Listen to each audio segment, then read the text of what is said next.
Assalamualaikum warahmatullahi wabarakatuh. Kami dari kelompok 4 ingin mempresentasikan manajemen resiko kebakaran di rumah sakit.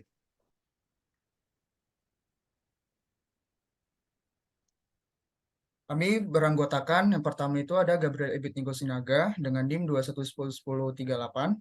Lalu selanjutnya adalah Nia Trinita Saragi dengan NIM 21101039. Selanjutnya ada Seftira Rizky Azani dengan NIM 21101040. Selanjutnya ada saya sendiri, Raihan Aji Putra Dermawan dengan NIM 21101041. Selanjutnya, adapun poin yang kita akan bahas dalam presentasi ini adalah yang pertama itu ada risiko, yang kedua ada manajemen risiko, yang ketiga analisis manajemen risiko rumah sakit. Oke, apa itu risiko? Menurut Eman J. Vaughan dan Curtis Elliot pada tahun 1978 menyebutkan risiko diartikan sebagai kans kerugian, the chance of loss, kemungkinan kerugian, the possibility of loss, ketidakpastian atau uncertainty. Resiko adalah ketidakpastian yang menimbulkan kemungkinan menguntungkan yang dikenal dengan istilah opportunity, sedangkan ketidakpastian yang menimbulkan akibat yang merugikan dikenal dengan istilah resiko atau risk. Selanjutnya ada eh, identifikasi risiko dapat dilakukan dengan menggunakan beberapa metode, yaitu yang pertama, what can go wrong analysis, yaitu pelaksanaan proses identifikasi risiko yang dilakukan dengan membuat daftar atau uraian tentang apa yang bisa tidak sesuai dari apa yang dilakukan. Selanjutnya ada free and structure brainstorming, yaitu pelaksanaan proses identifikasi risiko dengan melakukan diskusi bebas atau terstruktur. Bisa dilakukan berkelompok tidak lebih dari 5 orang, dengan membahas dan mencatat apa yang mungkin bisa salah dari setiap jenis pekerjaan yang telah diprogramkan. Selanjutnya ada prompt list, yaitu proses identifikasi risiko yang dilakukan dengan menyusun daftar yang bisa membantu mengidentifikasi risiko yang spesifik. Selanjutnya ada use of record, yaitu pelaksanaan proses identifikasi risiko yang dilakukan dengan menggunakan catatan-catatan yang sudah pernah ada dibuat dengan tentang kesalahan-kesalahan yang kemudian dibuat pendaftarannya. Selanjutnya, pengertian manajemen risiko akan dijelaskan oleh Saudari Seftira.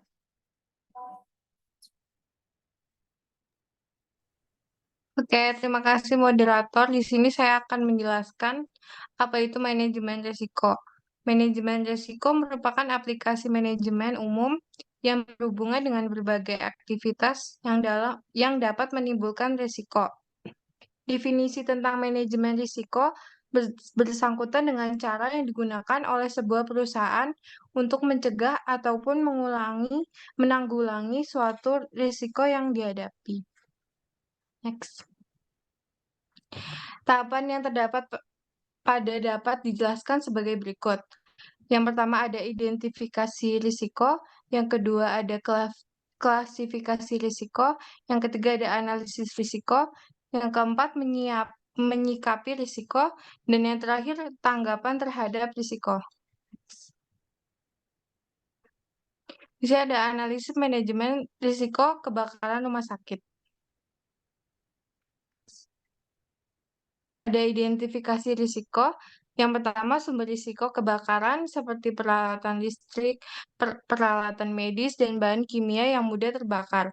Kedua, ada penyebab potensial kebakaran seperti gangguan listrik, percikan api, kebocoran bahan kimia, dan kesalahan manusia. Yang terakhir ada konstruksi dan tata letak bangunan rumah sakit yang dapat mempengaruhi propagasi kebakaran. Makasih, saya kembalikan ke moderator. Oke, selanjutnya itu ada evaluasi risiko yang akan dijelaskan oleh saudari kita yang bernama Lania Trinita. Silakan. Terima kasih moderator. Di sini ada yang kedua, evaluasi risiko. Yang mana pertama, mengidentifikasi area yang paling rentan terhadap kebakaran seperti ruang operasi, ruang server, dan ruang penyimpanan bahan kimia. Yang kedua, menilai potensi dampak kebakaran terhadap keselamatan pasien, karyawan, dan infrastruktur kritis rumah sakit. Dan yang ketiga, mengukur kemungkinan terjadinya kebakaran berdasarkan sejarah kejadian sebelumnya dan faktor-faktor lingkungan.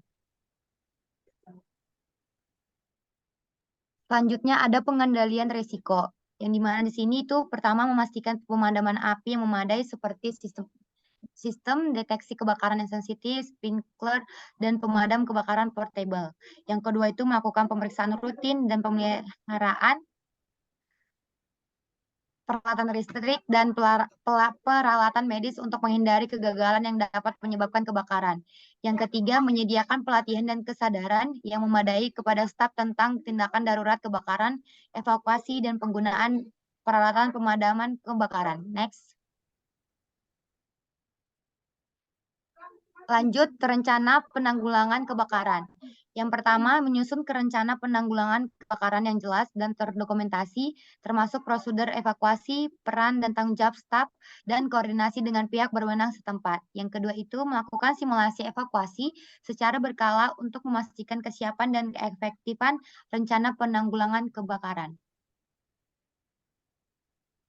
Dan yang terakhir analisisnya itu rencana penanggulangan kebakaran. Yang pertama, berkoordinasi dengan pihak berwenang setempat seperti pemadam kebakaran untuk mengembangkan hubungan kerjasama dan melakukan inspeksi kebakaran secara rutin. Yang kedua itu menjalin kemitraan dengan rumah sakit lain, penyedia layanan kesehatan dan fasilitas perawatan darurat di sekitar rumah sakit untuk saling memberikan bantuan dalam situasi darurat. Terima kasih, saya kembalikan ke moderator. Terima kasih. Ucapannya terima kasih. Kalau ada salah kata, mohon dimaafkan. Wabillahi taufiq walhidayah. Wassalamualaikum warahmatullahi wabarakatuh.